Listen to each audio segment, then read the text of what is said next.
महाराष्ट्र विधानसभा चुनाव के नतीजों को लेकर हर कोई हैरान दिखाई दे रहा है। तो कई लोगों का यह दावा भी है कि नतीजे तो ये आने ही थे, जनता ने वोट किसे दिया इससे कोई मतलब नहीं है। चुनाव बीजेपी को जीतना ही था और ईवीएम ने उसे चुनाव जिता भी दिया।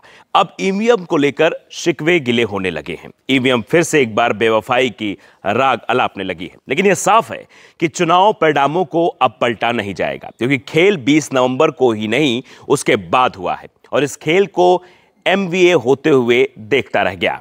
20 नवंबर को महाराष्ट्र में वोटिंग हुई थी, लेकिन खबरें पूरे उत्तर प्रदेश से आ रही थी कि यूपी में जबरदस्त हिंसा हो रही है। सभी लोगों की नजर 20 नवंबर के बाद यूपी की तरफ चली गई। सवाल उठ रहे थे क्या यूपी में उपचुनाव स्थगित होंगे, लेकिन इस बीच महाराष्ट्र में जो बड़ा खेल हुआ वो कोई समझ ही नहीं पाया, उसकी तरफ किसी का ध्यान ही नहीं गया। और जब खेल हो चुका था तब ईवीएम को लेकर राग अलापा जाने लगा और एमवीए कुछ भी नहीं कर पाया।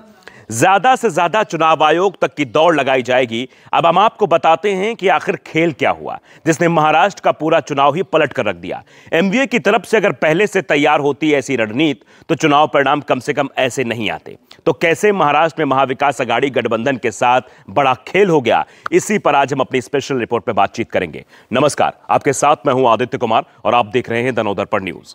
आज का दौर तकनीक का दौर है। सूचनाएं तुरंत एक जगह से दूसरी जगह स्थानांतरित हो जाती, पहुंच जाती हैं। भारत का चुनाव आयोग भी आधुनिक तकनीकों का इस्तेमाल करता है। दुनिया ईवीएम से डरी हुई है, वो मानती है कि इससे निष्पक्ष चुनाव नहीं हो सकता, लेकिन भारतीय चुनाव आयोग दावा करता है कि उसकी ईवीएम दुनिया की सबसे सुरक्षित ईवीएम है और जब तक सुप्रीम कोर्ट रोक नहीं लगाएगा वो ईवीएम से ही चुनाव कराएगा। अब चुनाव बैलेट पेपर से होगा या ईवीएम से, यह बहस का मुद्दा हो सकता है, लेकिन यहां सबसे बड़ा मुद्दा यह है कि चुनाव आयोग इस बात की जानकारी क्यों नहीं देता कि कितने मतदाता थे और उसमें से कितने ने वोट डाला है। 3 साल पहले चुनाव आयोग की तरफ से जिस दिन वोटिंग होती थी उसी दिन रात को वोटिंग के आंकड़े जारी कर दिए जाते थे। बता दिया जाता था किस सीट पर कितना वोट पड़ा है। सुबह सिर्फ इस बार इस पर चर्चा होती थी कि आंकड़ों का संशोधन कर लिया जाए, देख लिया जाए, मिलान कर लिया जाए और वोट प्रतिशत के साथ कितने वोट पड़े हैं वो संख्या भी बता दी जाती थी। और सबसे बड़ी बात तो ये कि रात और सुबह को आने वाले आंकड़ों में 2% के करीब का ही अंतर होता था, क्योंकि कई जगह वोटिंग देर रात तक चलती थी। लेकिन जब जब चुनाव हाईटेक हुआ तो वोटिंग प्रतिशत 48 घंटे बाद बढ़ता ही रहता है और शुरुआती वोटिंग के आंकड़े और काउंटिंग से पहले आने वाले आंकड़ों में जमीन आसमान का अंतर दिखाई दे जाता है। कई बार तो ये 10% से ज्यादा भी बढ़ जाते हैं। और सबसे बड़ी बात तो ये कि चुनाव आयोग चुनाव परिणाम घोषित होने के बाद बताता है कि किस सीट पर कितने लोगों ने वोट डाला था। इस बार वोटों की संख्या बताई गई तो वो काउंटिंग से 10 घंटे पहले। जाहिर सी बात है, ऐसे में कोई भी पार्टी इन आंकड़ों पर गौर नहीं करेगी, उसकी चिंता तो सीधे नतीजों पर होगी और इसी को लेकर बड़ा खेल हो गया। अब हम आपको यह भी बताते हैं कि इस बार के चुनाव में झारखंड और महाराष्ट्र के परिणाम में इतना अंतर क्यों आया। अगर झारखंड में भी महाराष्ट्र वाला खेल होता तो जैसा परिणाम महाराष्ट्र में आया है वैसा ही शायद झारखंड में भी देखने को मिलता। आप जानते हैं कि महाराष्ट्र में 288 सीटें हैं और झारखंड में 20 नवंबर को 38 सीटों पर वोटिंग हुई। शाम को 5:30 बजे चुनाव आयोग ने वोटर टर्नआउट ऐप पर बताया कि झारखंड में करीब जो मतदान प्रतिशत है वो 67.5% के आसपास है और महाराष्ट्र में 58.22%। 2019 के विधानसभा चुनाव पर नजर डालें तो यह आंकड़ा 61.11% वोटिंग का था। ऐसे में चर्चा होने लगी थी कि कम मतदान किसके पक्ष में जाएगा। बीजेपी के समर्थक टीवी चैनलों की तरफ से तो ऐलान कर रहे थे कि जब मतदान कम होता है तो सत्ता पक्ष को लाभ मिलता है और जब मतदान बढ़ता है तो माना जाता है कि सरकार के खिलाफ जनता का गुस्सा सामने आ रहा है, यानी अब सत्ता परिवर्तन होना तय है। महाराष्ट्र में कम वोटिंग के आंकड़े बताकर तमाम राजनीतिक विशेषज्ञ टीवी पर अपना अपना ज्ञान बखार रहे थे।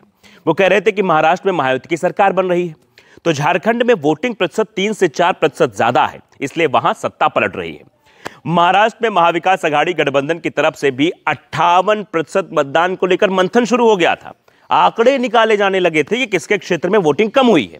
21 नवंबर की सुबह चुनाव आयोग की तरफ से वोटर टर्नआउट ऐप अपने आंकड़े सुधार गए और महाराष्ट्र में एक बार फिर से 61% वोटिंग के आंकड़े दिखाए गए, यानी 58 से 61 आंकड़ा आप समझ सकते हैं, यानी 3% की बढ़ोतरी। लेकिन झारखंड में यह आंकड़ा ज्यादा नहीं बढ़ा, 67 से 68 तक ही पहुंचा। एमवीए भी नहीं संभला गया। दूसरी तरफ वोटिंग प्रतिशत शाम तक धरा का धरा रह गया और अगले दिन इसमें फिर से बदलाव दिखाई देने लगा। जब काउंटिंग का समय आया तो खबर आई कि वोटिंग प्रतिशत 66 को भी पार कर गया है, यानी 5% वोट और बढ़ गया, जबकि झारखंड में यह 69 के अंदर ही रह गया। यानी झारखंड में वोटिंग वाले दिन से लेकर काउंटिंग वाले दिन तक वोटिंग प्रतिशत को अगर हम देखें तो इसमें बढ़ोतरी महज 1.5% की हुई है, जबकि महाराष्ट्र में यह आंकड़ा 8% ज्यादा बढ़ गया। और इसके बाद जो चुनाव परिणाम सामने आए हैं उसमें बड़ा खेल भी हो गया। कोई नहीं कह रहा था, सब महाराष्ट्र में कह रहे थे कि यहां पर कांटे की टक्कर है, झारखंड बीजेपी जीत जाएगी, लेकिन ऐसा होता हुआ नहीं दिखाई दिया। अब अगर कांग्रेस और उसके सहयोगी दलों के नेताओं के लिए शोध का विषय है कि आखिर महाराष्ट्र में वोटिंग प्रतिशत अचानक बढ़ गया तो बीजेपी जीत गई, झारखंड में वोटिंग प्रतिशत नहीं बढ़ा तो बीजेपी हार गई। अभी कुछ दिनों पहले ही हरियाणा में चुनाव हुए थे और यही कहानी हरियाणा में भी दिखाई दे रही थी, जहां बीजेपी चुनाव जीत गई, जबकि बीजेपी की जीत की संभावनाएं तो पार्टी के नेताओं को ही नहीं दिख रही थी। पार्टी के नेता कह रहे थे कि इस बार मामला बहुत कांटे का फंसा हुआ है और बड़े बड़े नेता कांग्रेस का दामन थाम रहे थे। ऐसे में चुनाव आयोग पर वहां भी सवाल खड़े हुए थे कि जब सीमित संसाधनों की मदद से चुनाव आयोग 30 से 40 साल पहले चुनाव करा लेता था और वोटिंग के आंकड़े जारी कर देता था, वहीं यहां चुनाव आयोग के पास इतनी तकनीक हो गई है, सब कुछ है, फिर भी ये नतीजे देर में आ रहे हैं, तब भी आंकड़े जारी नहीं कर पा रहे। ऐसे में अब एमवीए नेताओं को ही इस पर विचार करना होगा कि आखिर उनसे गलती कहां हो रही है। सिर्फ ईवीएम पर सवाल उठाने से काम नहीं चलेगा, सबसे पहले चुनाव आयोग से ही सवाल करना पड़ेगा कि आखिर वोटिंग का प्रतिशत अचानक क्यों बढ़ जाता है। क्या वोटिंग की प्रक्रिया 3-4 दिनों तक चलती रहती है जिस कारण से वोटिंग के परसेंटेज में इजाफा हो जाता है? अब दावे तो यहां तक भी किए जा रहे हैं कि अगर महाराष्ट्र विधानसभा चुनाव की काउंटिंग 25 नवंबर को होती तो शायद वोटिंग का आंकड़ा और बढ़ जाता, 70 क्रॉस कर जाता और फिर महाविकास अघाड़ी को तो और सीटें कम हो जाती, कम से कम 10-15 तो कम ही हो जाती। फिलहाल चुनाव आयोग एक बार फिर से सवालों के घेरे में आ गया है और उसका जो ये ऐप है वो भी सवालों के घेरे में, क्योंकि यहीं पर आंकड़े आते हैं। वैसे इस बार जब मुख्य चुनाव अधिकारी राजीव कुमार महाराष्ट्र और झारखंड के चुनाव का ऐलान कर रहे थे तो उन्होंने कहा था काउंटिंग 8:30 बजे शुरू होती है, फिर मीडिया चैनल 8 बजे से ही रुझान कैसे दिखाने लगते हैं, जबकि चुनाव आयोग के पास 9 बजे तक आ पाते हैं। लेकिन इस बार भी मीडिया ने 8 बजे मतगणना शुरू होने के 3-4 मिनट बाद ही रुझान दिखाना शुरू कर दिए थे। हमने भी एक चैनल देखा था खोल के, उसमें भी रुझान दिखाई दे रहे थे जो लगभग नतीजों के करीब ही दिखाई दे रहे थे, जो नतीजा आना था उसके लगभग करीब।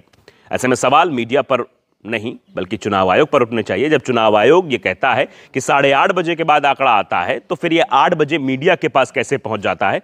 ये सवाल अब विपक्ष उठा रहा है, विपक्ष सवाल पूछ भी रहा है। क्या इन सवालों का जवाब चुनाव आयोग दे पाएगा? ये भी अपने आप में सवाल है। और क्या वोटिंग परसेंटेज बढ़ने को लेकर जो लोकसभा चुनाव में भी देखा गया था कि वोटिंग परसेंटेज में 10-10% इजाफा हो गया, क्या वो भी सही तरीके से स्थितियां सामने आ पाएंगी? ये देखना दिलचस्प होगा। अगर आपने नवदर्पण न्यूज को सब्सक्राइब नहीं किया जरूर करिए, बेल आइकन दबाइए ताकि सच खबर आप तक पहुंचती रहे। नमस्कार।